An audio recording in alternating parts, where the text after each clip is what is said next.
السلام علیکم ورحمۃ اللہ وبرکاتہ۔ اس سے پہلے آڈیو میں مولانا اشرف علی تھانوی پر جو اعتراض کیا تھا، حسام الحرمین میں جو عبارت کی کاٹ چھانٹ کی تھی، جو عبارتیں غلط اس میں ڈینوٹ کر دیا تھا، اس کا جواب میں دے دیا۔ اب دوسرے نمبر پہ آتا ہے مولانا قاسم نانوتوی رحمۃ اللہ علیہ۔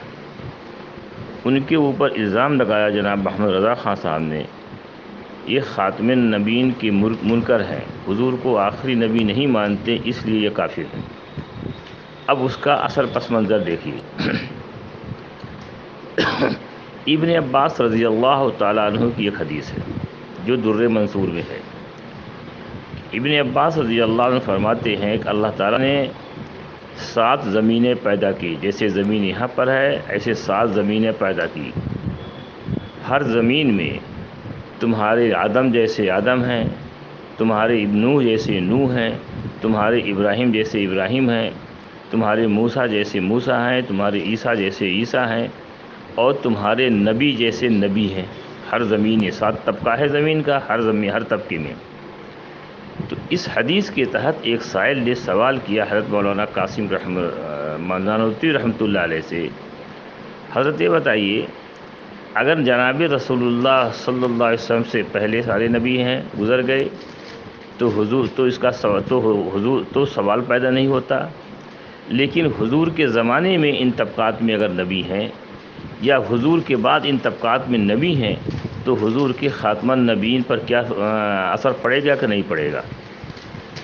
تو مولانا قاسم نانوتوی رحمۃ اللہ علیہ نے فرمایا، اگر حضور کے زمانے میں بھی ان طبقات میں کوئی نبی ہو، حضور کے بعد بھی کوئی نبی اور پیدا ہو، تو حضور کے خاتم النبیین پر کوئی فرق نہیں پڑے گا۔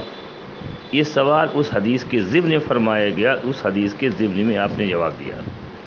علماء فرماتے ہیں خاتم النبیین ایک مقام ہے جو جناب رسول اللہ صلی اللہ علیہ وسلم کو صرف حاصل ہوگا۔ صفحہ نمبر 150 پر غالباً اس میں نے فوٹو کافی بھیج دیا ہے۔ مولانا قاسم نانوتوی صاحب کہتے ہیں کہ اگر کسی کا یہ عقیدہ ہو کہ حضور کے بعد کوئی نبی آئے گا تو آدمی کافر ہے۔ یہ قاسم نانوتوی کا عقیدہ ہے، اور یہ جو سوال ابن عباس رضی اللہ تعالیٰ عنہ کی حدیث پر روایت پر کیا گیا تھا، اس سوال کا جواب دیا۔ کیا سوال تھا؟ کہ جیسے دنیا میں ہے اسی طریقے سے اللہ تعالیٰ نے 7 طبقات بنائے ہیں، ہر طبقے میں نبی ہیں، تمہارے آدم جیسے آدم، ابراہیم جیسے ابراہیم، اور تمہارے نبی جیسے نبی۔ تو سائل نے سوال کیا، مولانا یہ بتائیے کہ اگر حضور سے پہلے نبی چلے گئے تو کوئی سوال نہیں پیدا ہوتا، لیکن حضور کے زمانے میں اگر نبی رہے ہوں یا حضور کے بعد کوئی نبی ان طبقات میں آوے، تو حضور کے خاتم النبیین پر کیا کوئی فرق پڑے گا کہ نہیں پڑے گا؟ تو آپ نے فرمایا بالفرض، اگر حضور کے زمانے میں نبی ہوں تبھی حضور کے خاتم النبیین پر کوئی فرق نہیں پڑے گا۔ ان طبقوں میں حضور کے بالفرض، ان طبقوں میں حضور کے بعد بھی کوئی نبی آئے گا تو حضور کے خاتم النبیین پر کوئی فرق نہیں پڑے گا۔ یہ کہاں سے سوال ہو گیا کہ قاسم نانوتوی جو حضور کے آخری نبی ہونے کے منکر ہیں؟ اس حدیث کے سوال پر جواب انہوں دیا۔ اب سوال پیدا یہ ہوتا ہے، اصل چیز کہ مولانا احمد رضا خان صاحب ان لوگوں کے اتنے خلاف کیوں تھے؟ لوگ یہ بتاتے ہیں جو تاریخ کے ماہرین ہیں کہ مولانا قاسم نانوتوی، مولانا رشید احمد گنگوہی اور اشرف علی تھانوی اور خلیل احمد سہارنپوری، خاص طور سے سارے علماء جہاد کا اعلان کر چکے تھے اور انگریزوں کے ناک پہ دم کر رکھا تھا۔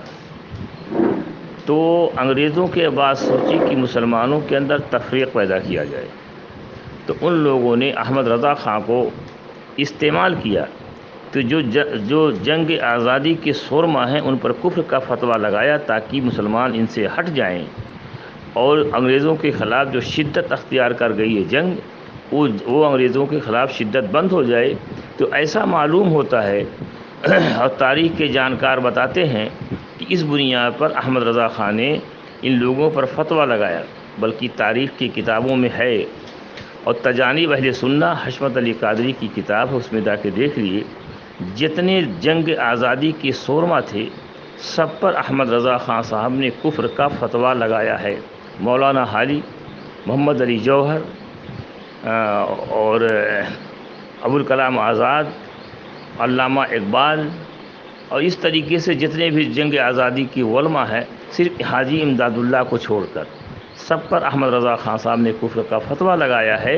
جو جنگ آزادی میں انگریزوں کو تنگ کر رکھا تھا، انگریزوں کو کی ناک میں دم کر رکھا تھا، ان پر کفر کا فتویٰ لگایا ہے۔